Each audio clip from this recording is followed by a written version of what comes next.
Hi everyone, I am Arunendra, currently working in ministry of mines. मैंने जो assistant post हैं CGL 2018 में 4600 grade pay की और 4200 ग्रेड पे की, उनके लिए RTI लगाई थी उनकी लोकेशन जानने के लिए कि ये दिल्ली बेस्ड पोस्ट हैं या ऑल इंडिया पोस्ट हैं। तो उसमें कुछ कुछ के RTI के रिप्लाई आ गए हैं, तो उसी के लिए मैं ये वीडियो बना रहा हूँ। तो देखते हैं। सबसे पहला जो है विजिलेंस कमीशन के लिए मैंने लगाया था। तो विजिलेंस कमीशन में ये मैं जितने भी आंसर हैं ये सारे मैं टेलीग्राम ग्रुप में डाल दूंगा, जिसका लिंक आपको डिस्क्रिप्शन में मिल जाएगा, तो आप वहाँ से देख सकते हैं।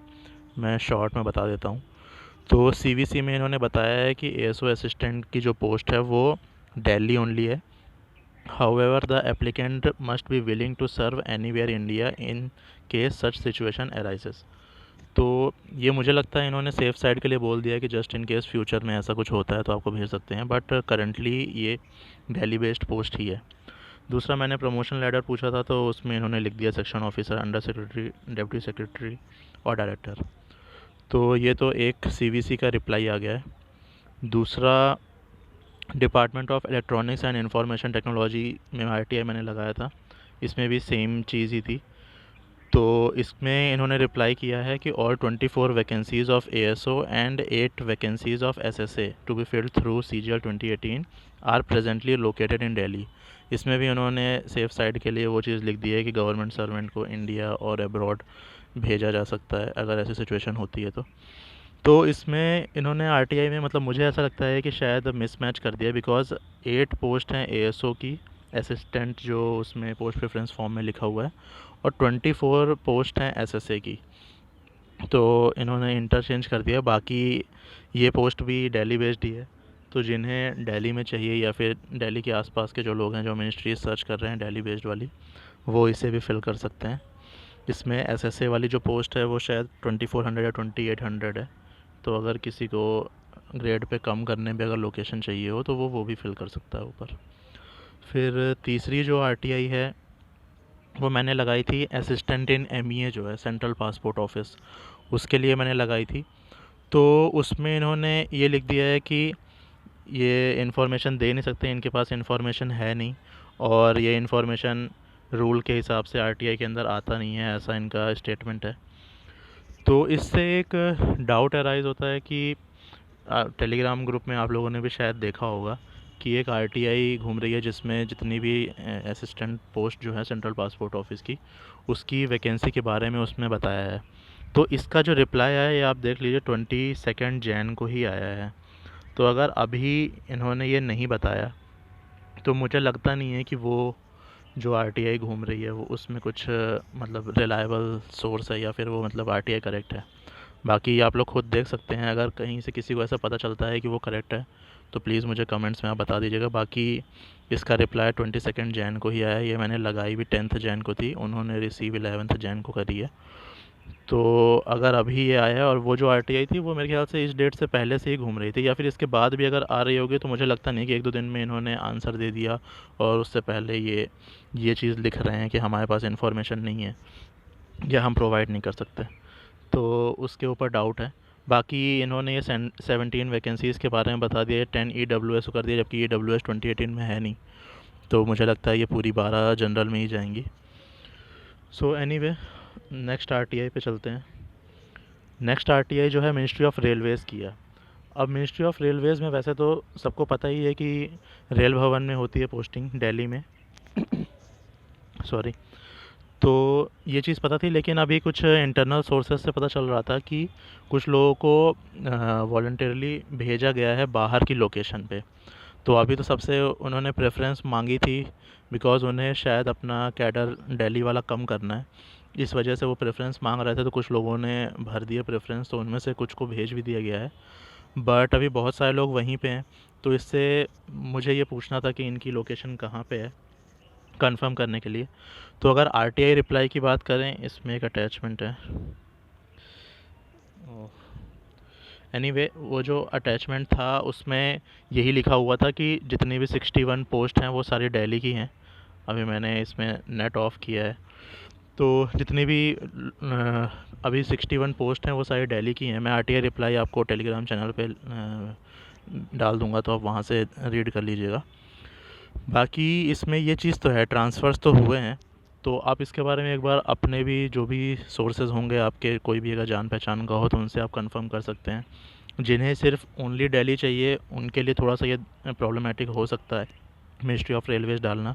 अगर अभी नहीं हुआ है तो आगे चांसेस ऐसे लग रहे हैं कि 1-2 साल में, 3 साल में वो भेजने वाले हैं बाहर। बाकी जो आसपास के हैं जिन्हें ये चाहिए कि एसओ रेलवे लेके हम अपनी होम पोस्टिंग भी ले लें, उनके लिए फिर भी ये काफ़ी अच्छी चॉइस है, बिकॉज़ रेलवेज़ के पर्क्स वगैरह भी बढ़िया हैं और होम लोकेशन भी मिल सकती है। तो इसके लिए आप देख सकते हैं आपको प्रेफरेंस में इसे कहाँ पे डालना है। फिर अगली जो आरटीआई है, डिपार्टमेंट ऑफ कॉमर्स में भी थी एक असिस्टेंट की पोस्ट, उसके लिए मैंने आरटीआई लगाया था। तो उसमें इन्होंने ये लिख दिया है कि there are no post of assistant in department of commerce proper. तो ये नॉट एप्लीकेबल लिख के इन्होंने कर दिया है। तो इसके अगेंस्ट तो मैं फर्स्ट अपील करूँगा। अभी मैंने नहीं किया है क्योंकि लैपटॉप से करना था, इसमें सही से होता नहीं मोबाइल से। तो इसके लिए मैं फ़र्स्ट अपील कर दूंगा। उसमें देखते हैं, अभी तो कल से ही डीवी स्टार्ट है, तो कल वालों को तो कुछ बेनिफिट हो नहीं पाएगा, लेकिन जिनकी लेट डेट है 10-15 फ़ेब के बाद है, तो उनको थोड़ा सा बेनिफिट मिल सकता है। तो इसके अलावा ये थी कुछ कुछ आरटीआईज़ जो मैंने लगाई थी। अभी कुछ 2-3 पेंडिंग भी हैं, उनमें से अगर किसी का रिज़ल्ट आता है तो उसका फिर मैं बता दूंगा अपडेट करके। अगर कुछ प्रॉपर वो बताते हैं, अगर ऐसा ही आता है कि हमारे पास इन्फॉर्मेशन नहीं है या फिर ये आरटीआई के अंदर नहीं आता या फिर कोई असिस्टेंट पोस्ट ही नहीं है, जैसे कॉमर्स में इन्होंने बोल दिया, तो उसमें तो कोई मतलब नहीं है। पर अगर कुछ प्रॉपर आता है तो फिर मैं बता दूंगा। तो दैट्स इट। अगर किसी को आरटीआई रिप्लाईज़ देखने थे तो वो अभी वीडियो बंद कर सकता है। बाकी मैं आगे जो अपना पोस्ट प्रेफरेंस फॉर्म है, इसमें कुछ गैस वर्क करना चाहता हूँ, जो मुझे लगता है कि शायद इनकी पोस्टें ओनली दिल्ली हो सकती है या ऑल इंडिया हो सकती है, तो वो लोग कंटिन्यू कर सकते हैं। तो ऊपर से अगर अपन स्टार्ट करते हैं तो सीएसएस जो है, ये तो ओनली दिल्ली बेस्ड पोस्ट थी ही अभी तक, और अभी सेंट्रल विस्टा प्रोजेक्ट बन रहा है नया, तो उसके बाद ये चीज़ और ज़्यादा कन्फर्म हो जाती है कि इसमें डिसेंट्रलाइजेशन होने के चांसेस नेग्लिजिबल ही हैं। ये दिल्ली बेस्ड पोस्ट ही रहेगी। जो कहीं और खुद जाना चाहते हैं वो जा सकते हैं, उसमें डेपुटेशन का ऑप्शन रहता है कुछ कुछ मिनिस्ट्रीज़ में, बट मतलब किसी को अपने से नहीं भेजा जाएगा इसमें। तो ये तो दिल्ली बेस्ड हो ही गई। इसके अलावा आईबी जो है, आईबी में मतलब कुछ कंफर्म नहीं है। कुछ लोग कहते हैं 80% दिल्ली होती है, कुछ कहते हैं 99% होती है, कुछ तो 50 है। तो इसमें क्या है कि थोड़ा सा इंटेलिजेंस वाला है, तो इसलिए बहुत ज़्यादा लोग इसमें खुल के बता भी नहीं पाते। तो इसमें ये है कि स्टेट कैपिटल्स वगैरह में भेजते हैं शायद, तो आप इसको देख लेना। इसमें चांसेस तो काफ़ी रहते हैं दिल्ली के, लेकिन कुछ कंफर्म नहीं है।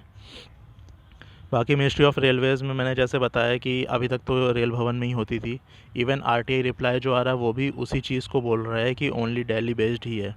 तो अगर रिप्लाई के हिसाब से जाएँ तब तो वही है, बट जो एएसओ में काम करते हैं रेलवे में, मतलब उन्हीं से पता चला है कि कुछ लोग चले गए हैं बाहर। और उसके अलावा मतलब अभी कुछ स्ट्रक्चरल चेंजेस हो रहे हैं रेलवे डिपार्टमेंट में। तो अब पता नहीं कितना सही है कितना नहीं, वो तो 1-2 साल बाद ही पता चलेगा। तो आप लोग भी अपने सोर्सेज से कंफर्म करके देख सकते हैं क्या होता है। एमईए में तो पता ही है 3 years Delhi, 3 years foreign.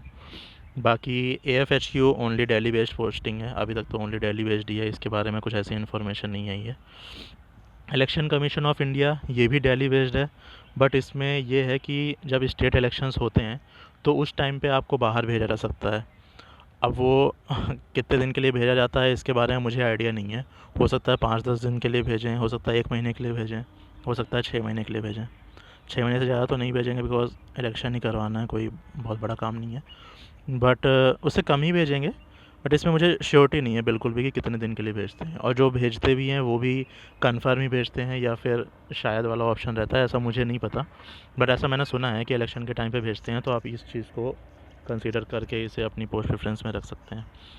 NIC में पोस्ट नहीं थी यूआर की, इसलिए मैंने इसमें लगाया नहीं आरटीआई। बाकी इसको भी वही 50-50 वाला ऑप्शन है, कुछ लोग कहते हैं ओनली दिल्ली बेस्ड है, कुछ कहते हैं ऑल इंडिया है, तो इसका मुझे कंफर्म नहीं है। और इलेक्ट्रॉनिक्स एंड इंफॉर्मेशन टेक्नोलॉजी का तो आरटीआई रिप्लाई आ गया है, ओनली दिल्ली बेस्ड है, तो उस हिसाब से तो दिल्ली ही है इसमें। कैट में ऑल इंडिया होती है ऐसा मुझे लगता है, मैं 99.99% श्योर हूँ कि ऑल इंडिया है। बाकी मेरा कोई जानकार इसमें नहीं है, तो मैं कंफर्म नहीं बोल सकता इसका। और इसमें मैंने लगाई नहीं थी बिकॉज़ मुझे अपने तरफ से कंफर्म था कि इसमें ऑल इंडिया होती है। बिकॉज़ आप इसके ऑफिसेज़ भी सर्च करोगे, आप जिस भी सिटी में हो, आप गूगल में डाल देना कैटको ऑफिस, तो हो सकता है आपके शहर में भी बता दे, अगर आप किसी भी मतलब मेजर सिटी में रहते हो। तो इसलिए मुझे ऐसा लगता है कि इसमें ऑल इंडिया होगी। हो सकता है स्टार्ट में दिल्ली दे देते हो, बट आई थिंक इसमें ऑल इंडिया पोस्टिंग होने के चांसेस हैं। विजिलेंस कमीशन में तो उन्होंने बोल दिया दिल्ली, तो ये तो मतलब कन्फर्म है कि ओनली दिल्ली, बिकॉज इसका कहीं और आपको ऑफिस भी नहीं मिलेगा। बीपीआरडी में आरटीआई में लगा रहा था बट इसमें लग नहीं रही थी। पहले तो मुझे लगा टेक्निकल ग्लिच है, मैंने एक दो दिन बाद भी ट्राई किया तो उसमें भी सेम सिचुएशन आ रही थी। हो क्या रहा था कि ऊपर जहाँ पे सर्च पब्लिक अथॉरिटी का ऑप्शन आता है वहाँ पे मैंने ये डाला, तो वहाँ सर्च हो गया। सर्च होने के बाद वो जिस मिनिस्ट्री या डिपार्टमेंट या एपेक्स बॉडी के अंडर आता है वो ऑटोमेटिकली पॉपुलेट हो जाती है वहाँ पे। बट बीपीआरडी में ऑटोमेटिकली पॉपुलेट हो ही नहीं रही थी। फिर मुझे पता था कि होम अफेयर्स के अंडर है, तो मैंने होम अफेयर्स सर्च किया, फिर अपने आप बीपीआरडी चला गया। फिर मैं वहाँ ड्रॉप डाउन में देख रहा था तो होम अफेयर्स के अंडर आ ही नहीं रहा था। तो अब मेरे पास इतना टाइम था नहीं कि मैं सारी मिनिस्ट्रीज़ के अंदर सर्च करके देखूं। तो मुझे पता नहीं इसमें क्या प्रॉब्लम है कि ये पब्लिक अथॉरिटी तो सर्च हो रही है बट अपने आप मिनिस्ट्री आ नहीं रही है। सॉरी, एक बार आप इसको भी सर्च करके देख सकते हो। बाकी अगर मैं अपना गेस वर्क बताऊं तो मुझे लगता है कि ये ओनली दिल्ली बेस्ड होगी। मतलब मैक्सिमम चांसेस हैं दिल्ली बेस्ड होने के। उसका रीज़न ये है कि जो भी होम अफेयर्स के अंडर आते हैं उन सब में काफ़ी ज़्यादा चांसेस रहते हैं कि वो दिल्ली में ही अपने पास ही रखेंगे। कुछ कुछ लोगों को भेजते हैं बाहर, बट मैक्सिमम चांसेस हैं कि अपने पास ही रखेंगे। बाकी इसमें वैकेंसीज़ ही बहुत कम है, आई थिंक सिंगल डिजिट में ही है, तो इसलिए और उसमें बाहर भेजने का मुझे मुश्किल लग रहा है। बाकी मैं कंफर्म नहीं हूँ उसके बारे में, और आरटीआई भी इसकी लगी नहीं है, तो वेट करने का कोई सीन नहीं है। पासपोर्ट ऑफिस ऑल इंडिया होती है, कंफर्म है। इसका आप वीडियो भी देख सकते हैं, एक 25 मिनट समथिंग या 35 मिनट समथिंग का एक वीडियो है किसी चैनल पे, उन्होंने बहुत अच्छे से बताया है इसका। तो इसके बारे में आप देख सकते हैं, ये ऑल इंडिया पोस्टिंग है। एनफोर्समेंट डायरेक्टोरेट में मैंने आरटीआई लगाई नहीं थी बिकॉज़ मुझे ऐसा लगता था कि एईओ जब ऑल इंडिया पोस्टिंग होती है तो असिस्टेंट ओनली दिल्ली होने का कुछ चांस मुझे लग नहीं रहा था। मुझे लग रहा था कि जैसे असिस्टेंट जो होते हैं वो एईओ को ही मतलब उसी ऑफिस का एडमिनिस्ट्रेटिव वर्क देखते होंगे। एईओ जैसे फील्ड पे जाते हैं, बाकी इन्वेस्टिगेशन वाला काम करते हैं, तो जो ऑफिशियल या एडमिनिस्ट्रेटिव वर्क जो होता है वो असिस्टेंट्स देखते होंगे। तो इसलिए मुझे लगता है कि ये ऑल इंडिया पोस्टिंग होगी। मैंने इसमें आरटीआई लगाई भी नहीं थी। और डिपार्टमेंट ऑफ कॉमर्स इन्होंने ही ये बोला था कि हमारे यहाँ कोई असिस्टेंट पोस्ट नहीं है, तो इसका मैं फ़र्स्ट अपील करता हूँ। अगर 5-10 दिन में उसका कुछ रिप्लाई आता है तो फिर मैं बता दूँगा। मिनिस्ट्री ऑफ टेक्सटाइल, इन तीनों में मैंने आरटीआई नहीं लगाई है क्योंकि इसमें मुझे ऐसा गैस वर्क मेरा था कि इन दोनों में तो मेरा गैस वर्क था, टेक्सटाइल और टूरिज़्म में, कि ये ऑल इंडिया होंगी। और नारकोटिक्स में मुझे जाना नहीं था, इसलिए मैंने इसके बारे में कुछ देखा नहीं। और मिनिस्ट्री ऑफ माइंस में तो मैं खुद ही हूँ, तो मुझे पता है ये ऑल इंडिया पोस्टिंग है। सो दैट्स इट, सारी पोस्ट हो गई हैं। एक बार समराइज़ कर देते हैं फिर से, और सोर्स भी बता देता हूँ कि साथ के साथ क्या सोर्स है उसका। CSS only Delhi, common knowledge. IB most probably Delhi, और कुछ लोग को बाहर भी भेजते हैं, common knowledge. Ministry of railway according to RTI Delhi, but मुझे ऐसा लगता है बिकॉज जो मेरा सोर्स है वो काफ़ी रिलायबल है, मतलब मैं उसकी नॉलेज पे बिलीव कर रहा हूँ, तो इसमें आगे फ्यूचर में चांसेस हैं। तो जो ओनली दिल्ली के लिए ले रहे हैं मेरे हिसाब से उन्हें थोड़ा सोचना चाहिए इसके बारे में। बाकी जिन्हें चाहिए कि हमारा होम स्टेट भी मिल जाए और रेलवे से मिल जाए, उनके लिए बहुत बढ़िया है ये अभी option. MEA Delhi plus foreign. AFHQ only Delhi. Election commission of India Delhi plus state election के टाइम पे बाहर भेज सकते हैं। NIC कंफर्म नहीं है but I think all India होगी। MEIT only Delhi. CAT all India. CVC only Delhi. BPRD only Delhi but guess work है, कंफर्म नहीं है। Passport office all India. ED all India, guess work. Department of commerce इसका first appeal करते हैं, लेकिन right now मुझे लगता है कि ऑल इंडिया होनी चाहिए। इसके नीचे भी ये टेक्सटाइल्स भी ऑल इंडिया, टूरिज़्म भी ऑल, ये सारे मैं गैस वर्क बता रहा हूँ, इसके नीचे सारे कॉमर्स, टेक्सटाइल, टूरिज़्म, NCB और मिनिस्ट्री ऑफ माइंस तो कन्फर्म है कि ऑल इंडिया होती है। और इसके ये चार जो हैं ये गैस वर्क है, मुझे लगता है ऑल इंडिया होती होगी। तो 4200 में सिर्फ एक BPRD ही है जो मुझे लगता है कि दिल्ली पोस्टिंग दे सकती है, बाकी में ऑल इंडिया होगा। बाकी 46 में ये 5 में से 3 तो दिल्ली वाली हो गई, जिसमें ईसीआई में थोड़ा सा दिक्कत हो सकती है स्टेट इलेक्शन के टाइम पे। एनआईसी का कंफर्म नहीं है और कैट ऑल इंडिया है। So that's it. अगर आपकी कुछ क्वेरीज़ हो तो आप कमेंट्स कर देना, मैं या तो वहाँ पे रिप्लाई कर दूँगा या फिर कोई नया वीडियो बना दूँगा। और अगर कुछ मैंने इसमें गलत बताया, जस्ट इन केस, वैसे तो मैं काफ़ी क्रॉस चेक किया हूँ, बट अगर कुछ मैंने गलत बताया तो प्लीज़ आप उससे भी क्लैरिफाई कर दीजिएगा। Thank you, have a nice day.